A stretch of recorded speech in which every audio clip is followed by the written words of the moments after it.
Oggi siamo in Portogallo, come potete vedere anche dai miei capelli già lavati, piove purtroppo, ma non siamo qui per parlare del meteo, siamo qui per parlare di una delle moto più discusse di questo 2023, la nuova Honda XL750, meglio conosciuta come Transalp.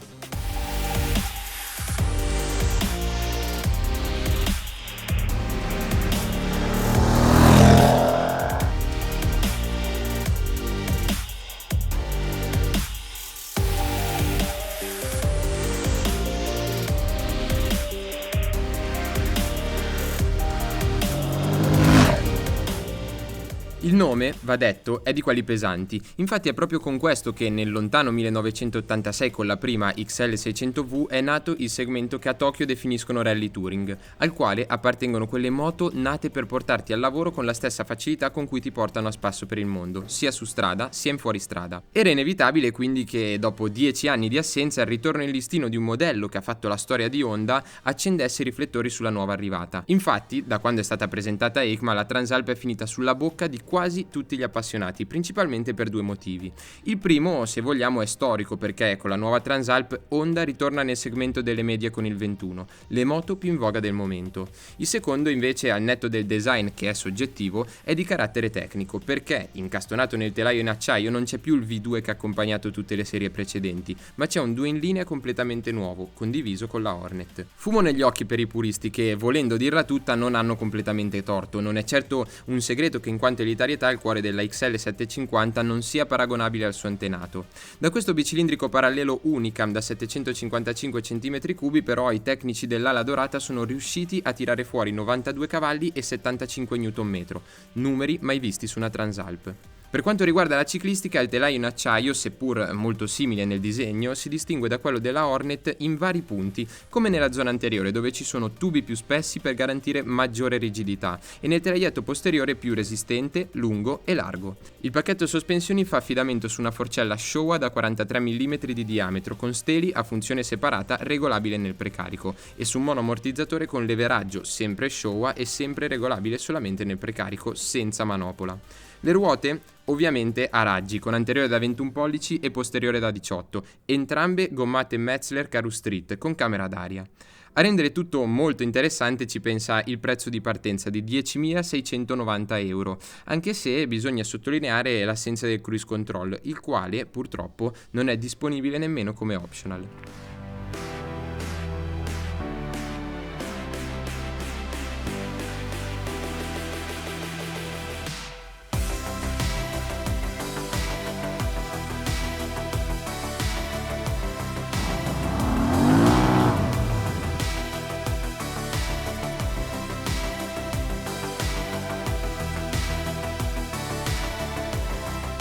Ok, prima di partire vi faccio vedere come al solito il display. Allora, molto simile a quello dell'Africa Twin con il blocchetto col tasto funzioni e la freccia e mod, ma adesso vi spiego un po' come funziona, un po' più semplificato, devo dire più semplice da usare da questo punto di vista, ma prima di tutto mappe motore, sono 4 mappe predefinite più una user, sport, standard, rain, grave che è quella dedicata al fuoristrada e infine user che si può settare come si vuole su 4 livelli di potenza diversi, 3 livelli di engine brake quindi freno motore e su 5 livelli di traction control più off. L'ABS invece ha due modalità, una stradale, una più fuoristradistica con attivo su entrambi gli assi e infine quella col posteriore disattivato. Col tasto mod si cambia le mappe, si può entrare a personalizzare la mappa user tenendolo premuto, con le frecce ci si sposta. Per quanto riguarda la connettività invece c'è il classico sistema di Honda System Voice Control, quello che funziona con l'interfono che però va detto non replica le informazioni sul display su TFT da 5 pollici, perciò le replica solamente nell'interfono, qui non si vedrà la schermata del telefono. Quick Shifter è optional, che c'è su questo esemplare per fortuna. Ci sono poi 4 schermate diverse di display che sono una col contagini analogico, una più digitale e infine qui ci sono tutte le classiche indicazioni poi come trip A, trip B, tutto il consumo istantaneo, il consumo medio e il tempo di marcia e poi sopra temperatura dell'acqua e orario. Questo è tutto, adesso finalmente partiamo.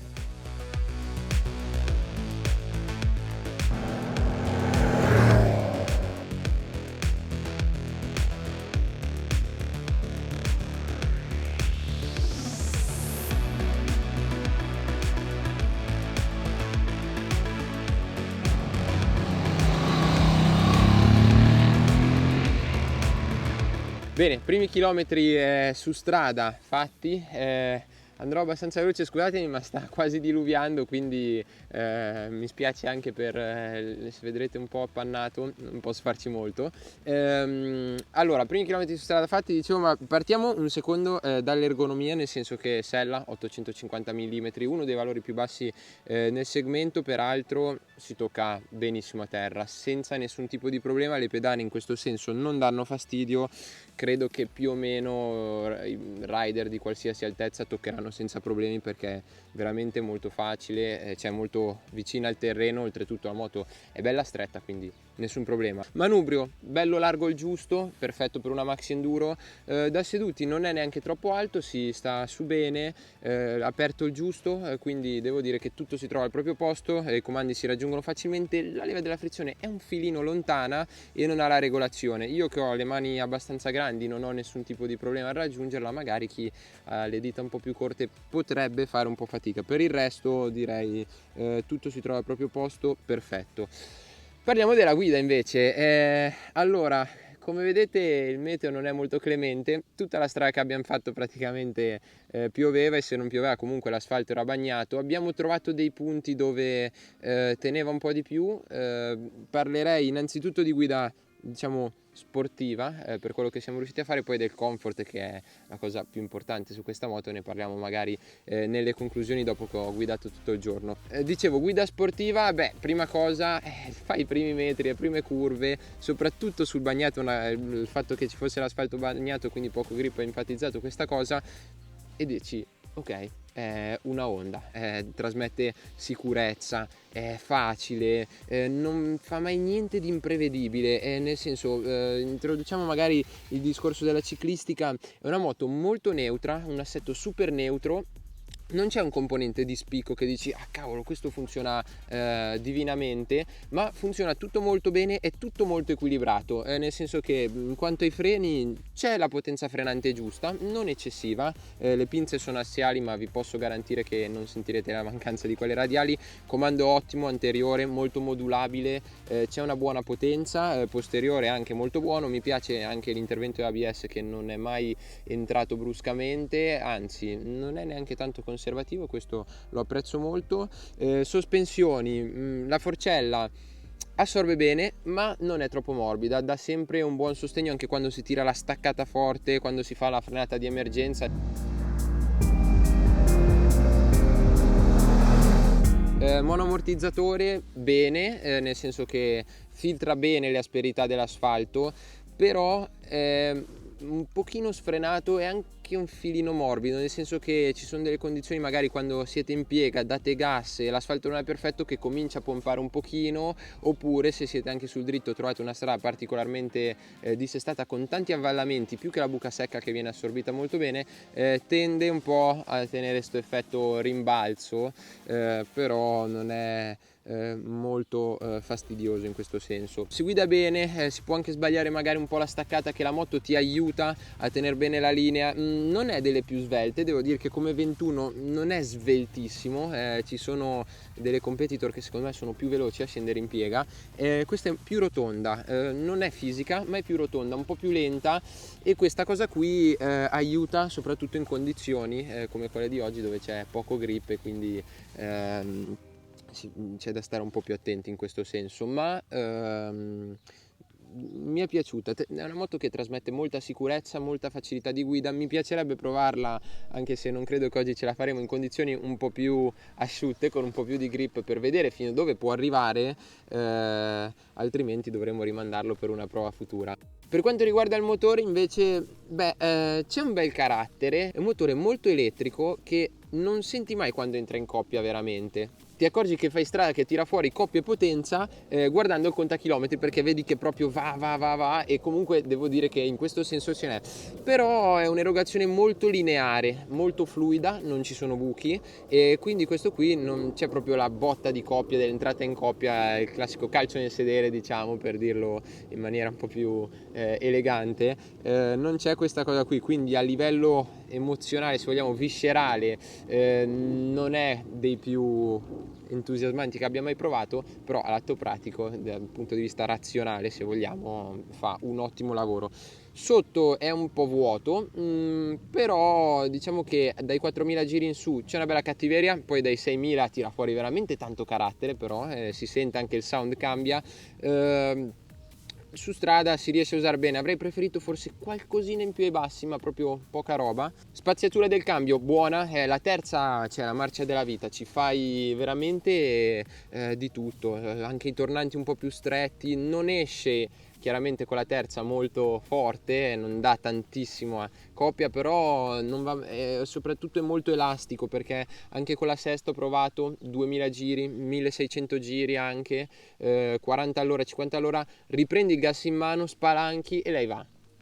Tossisce poco, un pochino ci sta, c'è anche la catena, però lei va e ti accompagna, è molto fluida e veramente riesce a riprendere anche da molto in basso, nonostante appunto non ci sia tutta questa coppia che viene tirata fuori sin da subito. Nota positiva che devo assolutamente segnalare: il quick shifter, veramente spaziale, veramente bello, soprattutto in scalata, che è di solito dove i cambi elettronici funzionano peggio tra virgolette, è sempre precisissimo, non spinge mai, non è contrastato per niente, veramente bellissimo. E anche in salita ci sono dei cambi un po' più veloci in questo senso, con un taglio un po' più corto, però funziona veramente molto bene e soprattutto le marce entrano sempre, non c'è mai contrasto.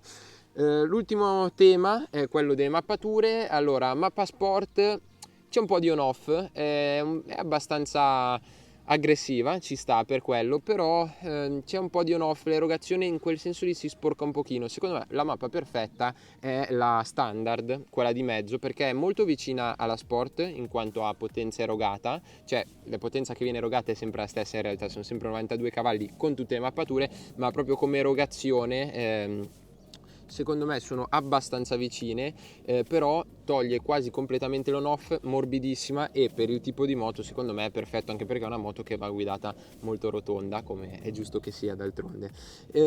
Mappa Rain l'ho provata, però è veramente molto conservativa, quindi direi che anche quando piove non vi preoccupate, con la standard andate e vi riuscite a divertire senza problemi. Adesso direi di continuare, abbiamo fuoristrada, non tantissimo, però ne abbiamo un po', e poi ci vediamo per le conclusioni.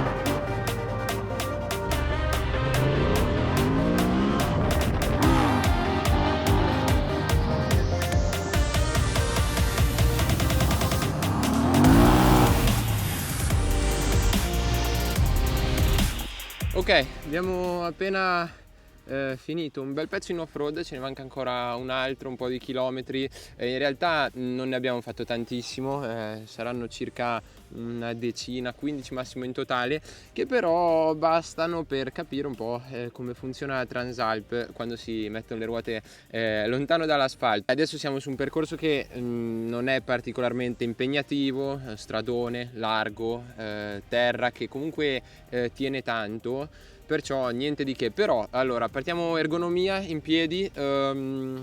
Mi piace perché è bella stretta tra le gambe, sì, qua che ci sono anche i pad antiscivolo, non lavorano tantissimo, però la moto è bella stretta, riesce a stringerla bene. Il manubrio, per essere un manubrio di serie, è abbastanza alto, un filino di più non mi sarebbe dispiaciuto, ma niente di che. Largo il giusto, magari andrebbe ruotato un filino in avanti, però ci sta, in posizione stradale, questo è veramente roba da poco, riuscite a farlo anche voi. L'unica cosa che non mi ha fatto impazzire a livello ergonomico, perché poi anche tutti i comandi mi trovo bene, sono le pedane, che insomma sono ancora un po' troppo avanti, non tanto quanto sull'Africa Twin, ma sono ancora un filino troppo avanti, e quindi non ti permettono di caricare alla perfezione il peso, di schiacciare alla perfezione con i piedi sulle pedane. Meno dell'Africa, ci fai l'abitudine giusto per fare i traversi, perché sposti tutto il peso in avanti, però in una guida a 360 gradi un filino più indietro non avrebbero fatto male, come peraltro non avrebbe fatto male avere uno scarico che non andasse a interferire col tallone, soprattutto quando si guida in piedi, perché si tocca dentro molto facilmente, come peraltro fa anche il cavalletto laterale, o meglio la stina per metterlo giù, si tocca sempre dentro. Comunque, parlando invece di come va la moto, motore molto semplice, molto elettrica l'erogazione, come peraltro su strada, quindi non ti mette mai in difficoltà se chi magari ha le prime armi o chi magari invece vuole godersi il panorama piuttosto che fare i traversi e tutte queste cose. Sicuramente è perfetto per chi vuole proprio divertirsi, guidare un po' più sportivo, incarognito. Magari un pelino di coppia più in basso non mi sarebbe dispiaciuta, anche perché io lo sto usando full power senza controllo di trazione, e in merito a questo qui devo dire che c'è un sacco di trazione meccanica, cioè è quasi difficile fare intraversare la moto nonostante non ci sia il controllo di trazione, nonostante comunque qui per quanto possa tenere è scivoloso. È veramente impegnativo mettere di traverso, ma non è una cosa sbagliata, anzi è una cosa estremamente positiva, perché c'è tanta trazione meccanica, che è una cosa che secondo me può aiutare e non poco quando diventa un po' più scivoloso, quando ci sono delle salite un po' più impegnative. Per questo devo dire brava Honda. Continuando, la frizione non mi fa impazzire perché non è super progressiva, soprattutto quando si devono fare le ripartenze da fermo. Non mi piace tantissimo, è comunque il prezzo da pagare un po', con tutte queste nuove frizioni assistite molto morbide, quindi con il comando molto morbido da attivare, però devo dire che mi sarebbe piaciuta con uno stacco un po' più preciso e un po' più progressiva. Invece Forcella secondo me di alto livello, è vero, purtroppo non è regolabile, però per quello che abbiamo fatto oggi, che non è molto impegnativo, è vero, però qualche gradino l'ho preso, ho fatto anche un paio di penne, oltretutto facilissima da impennare, si alza veramente con grande facilità. Dai la mano con la frizione in seconda, devi prendere chiaramente un gradino perché la gomma non è proprio da fuori strada, però prendi gradino, la tiri su, è molto facile, questo devo dirlo. Dicevo, la Forcella anche in queste condizioni qui gli rimane sempre un centimetro e mezzo di fondo corsa, e questo mi piace veramente perché ha un buon sostegno. Comunque chiaro, una Forcella morbida, però c'è un buon sostegno, lavora bene. Anche il mono assorbe bene e aiuta a garantire la trazione di cui vi ho parlato adesso. Oltre a questo aggiungo che mi è piaciuto l'ABS perché puoi disattivarlo dietro, davanti no, ma nonostante questo è poco invasivo, quindi anche quando siete in fuoristrada davanti non entra quando non dovrebbe entrare. È chiaro, non averlo in certe condizioni sarebbe meglio, ma funziona bene. Comunque sul fuoristrada secondo me bisognerà tornarci più avanti, magari in un'altra prova, in un 1000 km, piuttosto che magari anche su Dort faremo qualcosa di più estremo, perché secondo me il progetto da questo punto di vista è valido, e poi perché la moto comunque è bella leggera, si riesce ad usare molto facilmente, e conferma le sensazioni che peraltro dà anche su strada di una moto molto semplice e molto, come dicono gli inglesi, friendly da usare, che ti mette a tuo agio sin da subito. Comunque adesso ripartiamo, il meteo continua a non essere tanto favorevole e ci vediamo più avanti che approfondiamo un po' tutti gli altri aspetti.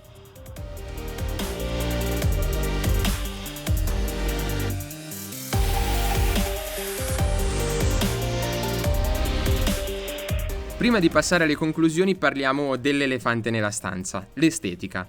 Solitamente non trattiamo questo tema in quanto la bellezza è soggettiva. Vale un po' il detto: non è bello ciò che è bello, ma è bello ciò che piace. Vorrei più che altro trattare il discorso in maniera oggettiva. Nel 2023 si conferma un po' la storia di sempre, con l'ammiraglia Africa Twin disegnata per far innamorare e la sorellina Transalp pensata per non eccedere, ricalcando anche nelle forme la sobrietà e la sostanza, passatemi il termine, che caratterizza la dinamica di guida. Avrebbero potuto farla più aggressiva, con più appeal? Senza ombra di dubbio, ma forse, così facendo, non sarebbe più stata una vera Transalp, sulla quale tutto è pensato per mettere a proprio agio e non per stupire.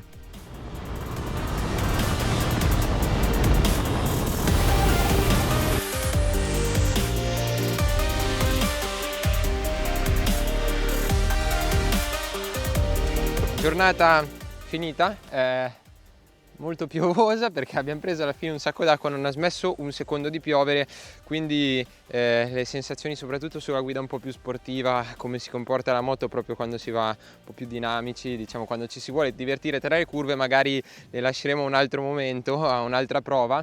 Comunque confermo tutto quello che ho detto prima, come confermo il carattere del motore. Ho avuto modo di provarlo ancora un po' e sopra, diciamo, dai 6-7 mila giri finché non arriva al limitatore, che è circa 10.000 giri, spinge veramente forte. Sotto non è che manchi di spinta, non manca, però è molto più diciamo addolcito. È un'erogazione comunque molto elettrica, molto fluida. Confermo tutto, come confermo la bontà del quick shifter. È un optional, lo consiglio vivamente come consiglio. Questo soprattutto un fattore estetico, anche però diciamo protettivo per quanto riguarda fuoristrada. Paramotore, fattore estetico perché insomma è molto più bella così, se no sembra quasi che manchi un pezzo, però aiuta anche in fuoristrada, protegge sicuramente soprattutto lo scarico che passa sotto. Piccola precisazione, la moto che avevo io ha le pedane rally, che sono optional, sono più larghe, più lunghe, ottima superficie d'appoggio, peraltro i dentini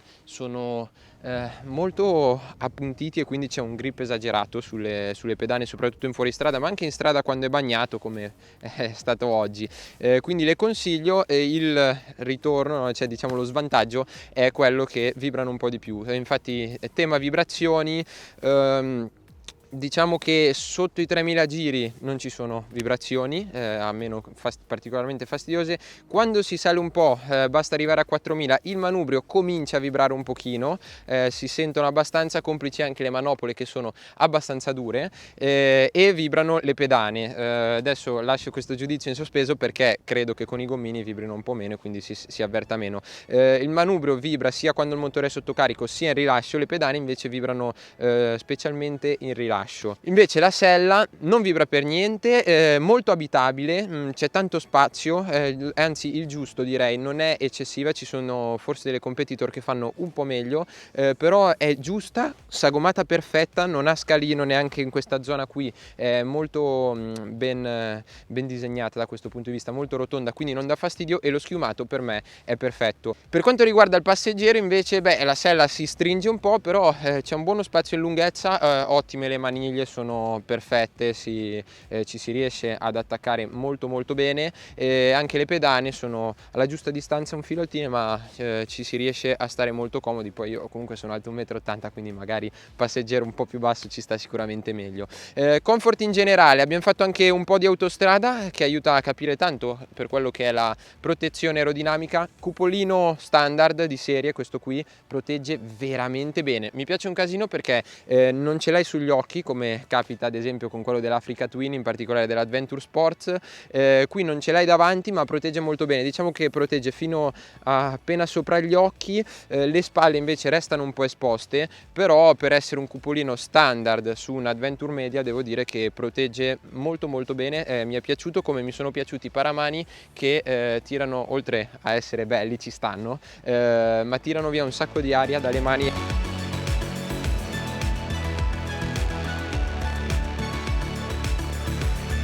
Per quello che è poi la marcia, ripeto, per il motore la grande elasticità che aiuta tantissimo, quando si va non bisogna sempre stare lì col cambio in mano. Confermo la terza come la marcia per fare qualsiasi cosa, si fanno anche i tornanti senza problemi. Se si vuole un po' più di grinta si butta dentro la seconda, altrimenti in terza si fa qualsiasi cosa e veramente si riescono a usare la sesta, la quinta anche a velocità piuttosto basse, e questo permette anche in autostrada, quando si deve andare a riprendere il gas in mano dopo che si è rallentato, di non dover scalare. Sicuramente un bel plus. La frizione ottima, nel senso che è molto morbido il comando, semplicissimo da usare, non stanca mai la mano. Avrei preferito uno stacco un po' più progressivo, che fosse un po' più fluida quando magari si devono fare delle partenze in salita o appunto, come abbiamo detto, in fuoristrada. Però oltre a questo devo dire che non ho particolarità da segnalare.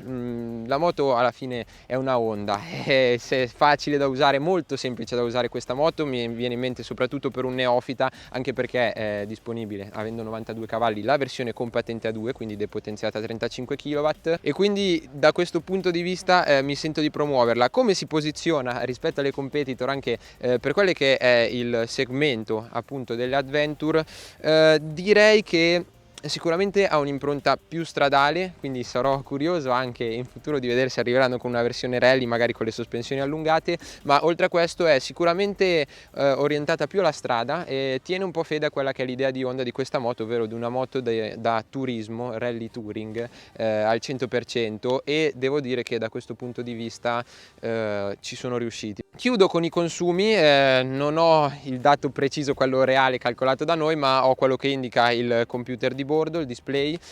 Sono 5 litri per 100 km, che devo dire, per quello che abbiamo fatto oggi, è un valore che ci sta, un valore buono, sicuramente. Andrebbe riprovata magari quando è asciutto, dove si va un po' più forte anche su asfalto. Se avessimo fatto un po' più di fuoristrada sicuramente si abbassa un po' la media della percorrenza, ma così devo dire che è un valore che ci sta assolutamente. Poi vedremo se si confermerà in uno dei nostri 1000 km con. Credo di avervi detto più o meno tutto in questo primo contatto, tenendo conto del meteo che non è stato proprio dalla nostra parte. E se volete approfondire qualche tema, avete qualche domanda in particolare, come al solito vi aspetto qui sotto nei commenti e noi ci vediamo al prossimo video.